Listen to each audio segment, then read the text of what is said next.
नमस्कार दोस्तों, this is Anand Roopam and welcome to Anant patriots.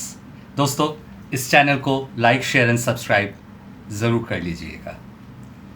22 अप्रैल को पहलगांव का जो वो पाप, उसका 1 साल पूरा हो गया और पूरे इस 1 साल में एनआईए और हमारे इंटेलिजेंस एजेंसीज़ ने जिस तरीके से क्रैकडाउन किया है वो काबिल तारीफ़ है। इस बीच में हमें ना केवल जो ऑपरेशन सिंदूर में हमें सामने से दिखा, जो हमारे आर्म फोर्सेस के बंदे थे वो तारीफ़ के पात्र तो हैं ही, लेकिन परोक्ष में जो सिग्नल इंटेलिजेंस, जो साइबर डिवीज़न हेल्प कर रहे थे ये ऑपरेशन सिंदूर में, और ये जो पहलगांव हमले में टेररिस्ट के पीछे जो ओवरग्राउंड वर्कर थे, इनके पीछे जो हैंडलर्स थे, इनके नेटवर्क को तोड़ने में, क्रैकडाउन करने में इनका भी एक बहुत बड़ा रोल था।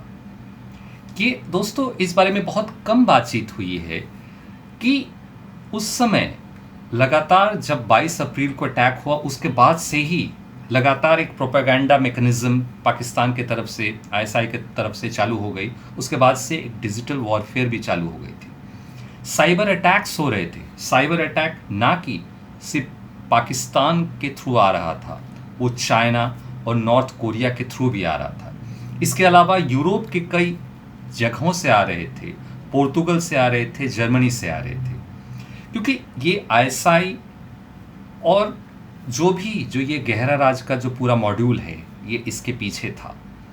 और पोर्तुगल में और जर्मनी में कैसे इन रिसेंट टाइम्स में कई सारे आईएसआई के मॉड्यूल, कई सारे आईसिस एंड रेजिस्टेंस फ्रंट के मॉड्यूल का भांडाफोड़ हुआ है। वहाँ पे अज्ञात वीरों ने हाईली क्लासिफाइड कुछ ऑपरेशंस किए हैं। कुछ लोग जान से गए हैं, कुछ लोग के अकस्मात मृत्यु यूरोप के कई जगहों पे हुआ है। इसके बारे में कभी बात करेंगे, समझदार के लिए इशारा काफ़ी होता है। लेकिन वहाँ से भी साइबर अटैक्स होते रहे हैं और उनको हमारे जो साइबर अज्ञात वीर हैं, जो डिजिटल वीर हैं, जो डिजिटल धुरंधर हैं, उनको लगातार 23 अप्रैल से ही लगातार वो काउंटर कर रहे थे। और हमारा जो पूरा सिग्नल इंटेलिजेंस और जो नेटग्रिड का जो इंफ्रास्ट्रक्चर है उस पर डायरेक्ट हमला बार बार हो रहा था। इससे हमारे पीछे में बैठे जितने भी हमारे जो ये वॉरियर्स हैं इनको नमन है। इसमें कई सारे नाम दोस्तों उभर के आए थे। एक नाम था आपका हबीबुल्ला तबस्सुम। ये हबीबुल्ला तबस्सुम रॉ के मोस्ट वांटेड लिस्ट में है। ये बंदा एक पूरा कोऑर्डिनेटेड अटैक का वो वन ऑफ द मास्टरमाइंड्स है। जितने भी यहाँ पे जो बैसन घाटी में जब अटैक हुआ उसका जो पूरा कोऑर्डिनेट है, ओवरग्राउंड वर्कर्स है, इसकी जो पूरी सपोर्ट नेटवर्क है, ये कसूर ज़िले में बैठ के ये हबीबुल्ला तबस्सुम मॉनिटर कर रहा था।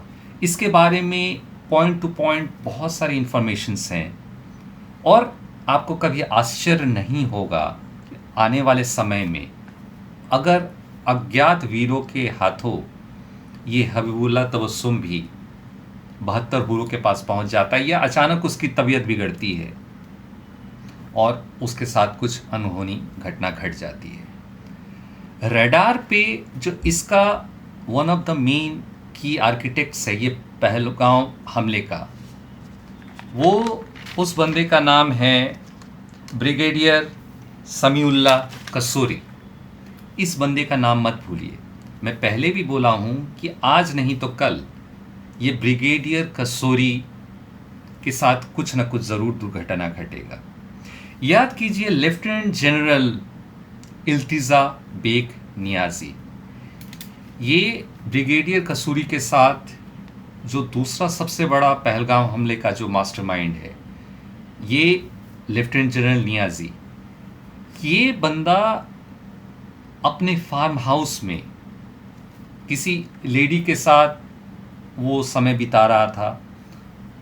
वो हिजाब वाली लेडी 2-3 घंटे बाद निकलती है और उसके बाद पाया जाता है कि लेफ्टिनेंट जनरल नियाज़ी बदहवास अपने फार्म हाउस में पड़े हुए हैं। उन्हें जब हॉस्पिटल ले जाया गया तो उन्हें मृत घोषित किया गया। क्या उसे जहर दिया गया था, क्या किया गया था, लेकिन माना तो यही जा रहा है कि अननोन धुरंधर ने ये पहलगांव हमले का एक बहुत बड़ा जो बदला है वो ले लिया था। इसके बाद दोस्तों, ये जो पूरी घटना है, ये जो पूरा नेटवर्क है, एनआईए के हाथों में जो बहुत सारी चीज़ें आई हैं, ऐसा क्यों है कि जो साइबर अटैक्स वगैरह हुए हैं, ये कुछ अटैक्स चाइना से भी हुआ है, नॉर्थ कोरिया से भी हुआ है, यूरोप के भी कई देशों से हुआ है। इसको ये ना समझिएगा कि ये सिर्फ एक पाकिस्तान का एक रेडिकल आइडिया तो है, बट रेडिकल जो एलिमेंट है और आईएसआई है, इनके पीछे भी गहरा राज का बहुत बड़ा हाथ है। ये गहरा राज एक पानी की तरह है, हवा की तरह है, जो आप देखते नहीं हैं। हर देश के सिस्टम में ये घुसे रहते हैं।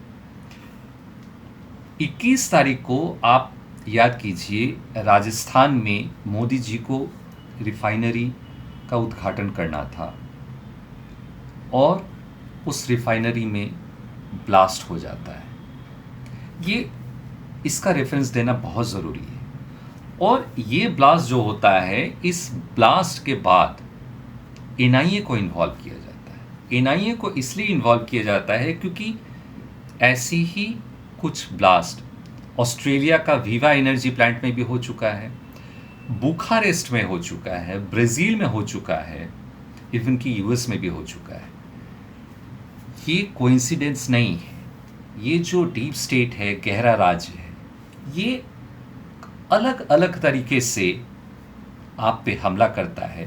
पहलगांव हमले में भी, मार्क माई वर्ड, गहरा राज का बहुत बड़ा रोल है।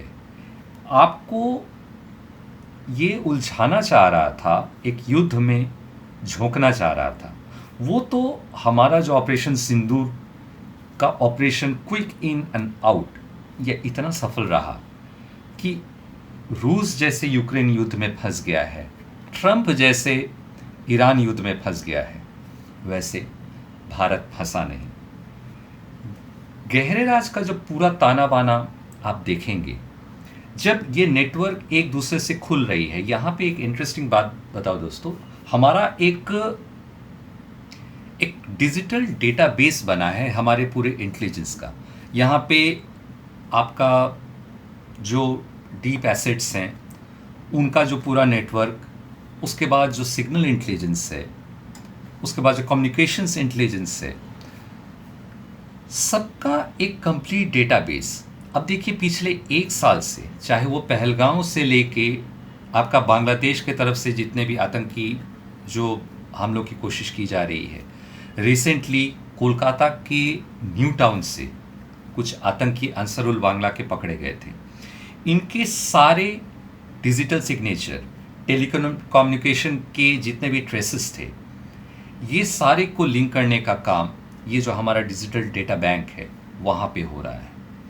पहलगांव हमले से लेके जो ये तबस्सुम है, उसका वॉइस सैंपल, उसके जितने भी मनी ट्रेल, फुटप्रिंट, डिजिटल जो आपके ट्रेल्स हैं वो, और उसके अलावा आपके बांग्लादेश की तरफ से इस बात को बहुत ही ज़ोर दे के मैं बोलना चाहता हूँ कि रिसेंटली जितने भी अंसारुल बांग्ला और बांग्लादेश की तरफ से जितने भी इन्फिल्ट्रेशन की कोशिश हो रही है, जब ट्रेसेस को जोड़ा जा रहा है, लिंक किया जा रहा है, चाहे रिसेंटली दिल्ली में कई सारे ओवरग्राउंड वर्कर्स पकड़े गए हों, उस्मान नाम का एक आईसिस का बंदा जो पकड़ा गया था, इसके अलावा 2025 में 2 बंदे पकड़े गए थे रांची से।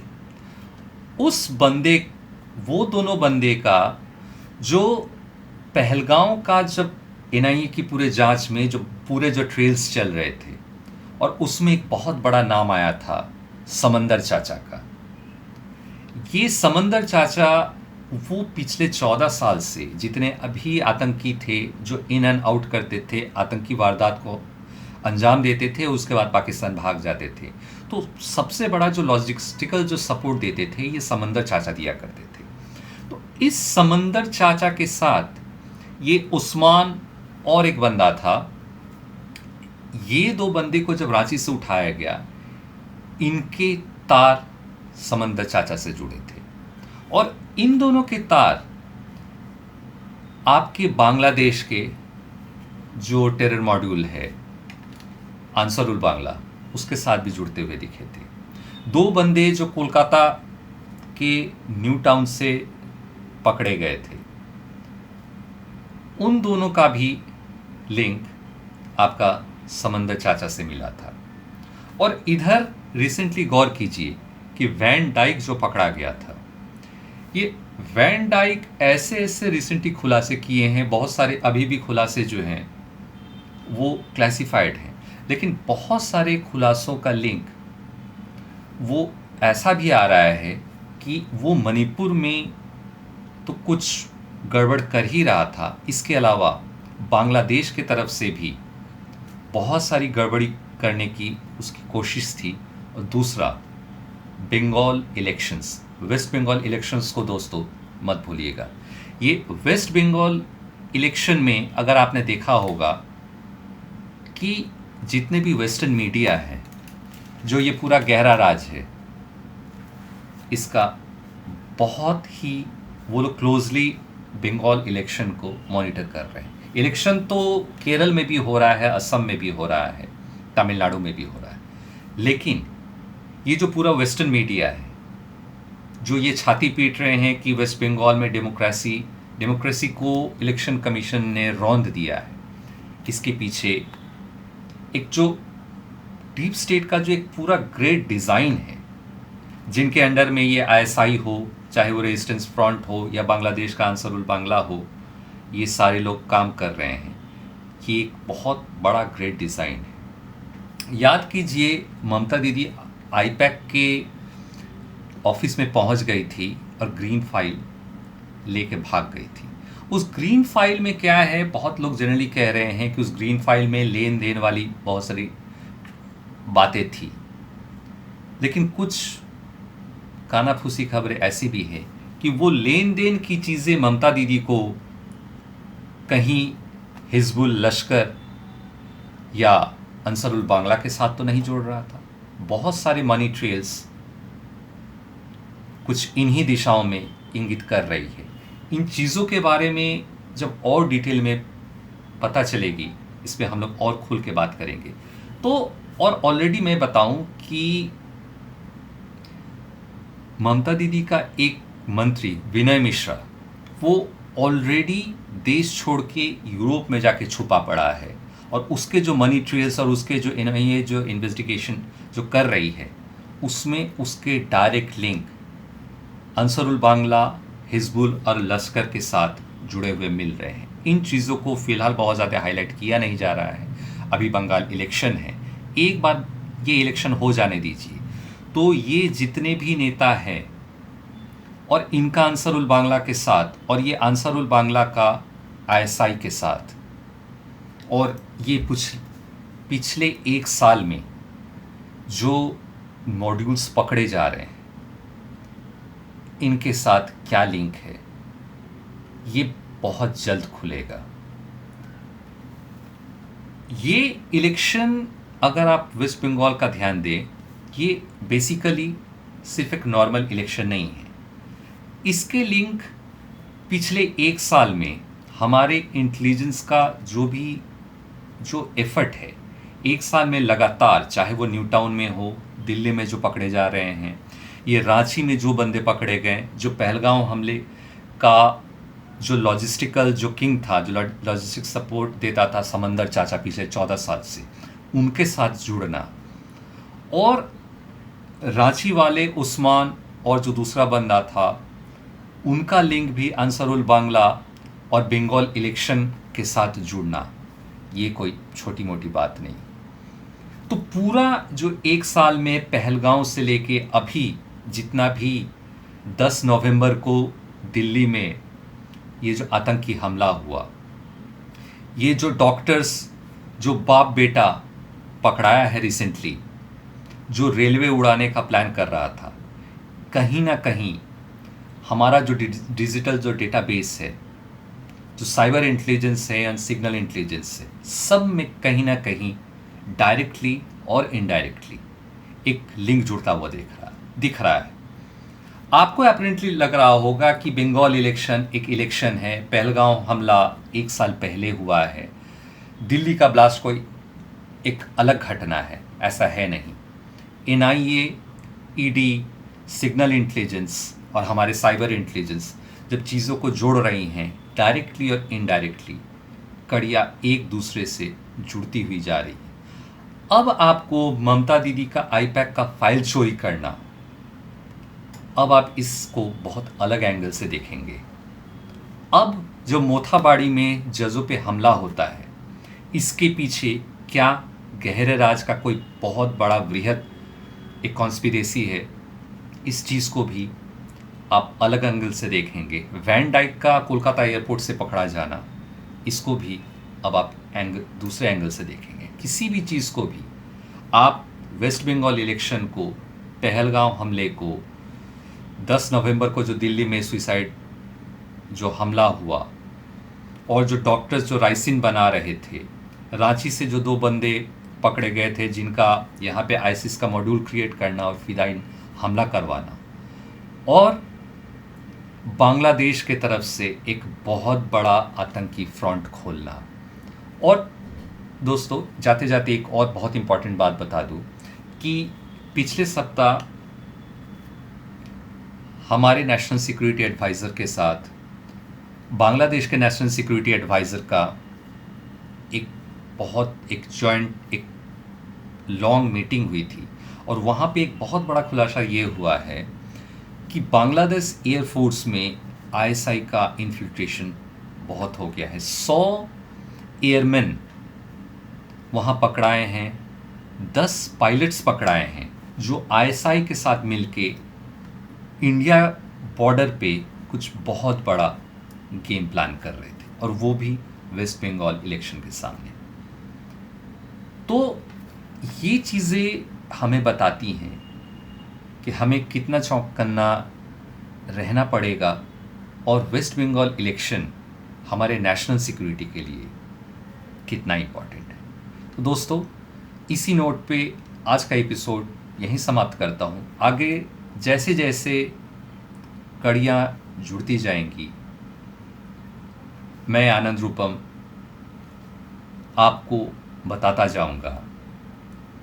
तब तक के लिए आज्ञा दीजिए। जय हिंद, नमस्कार।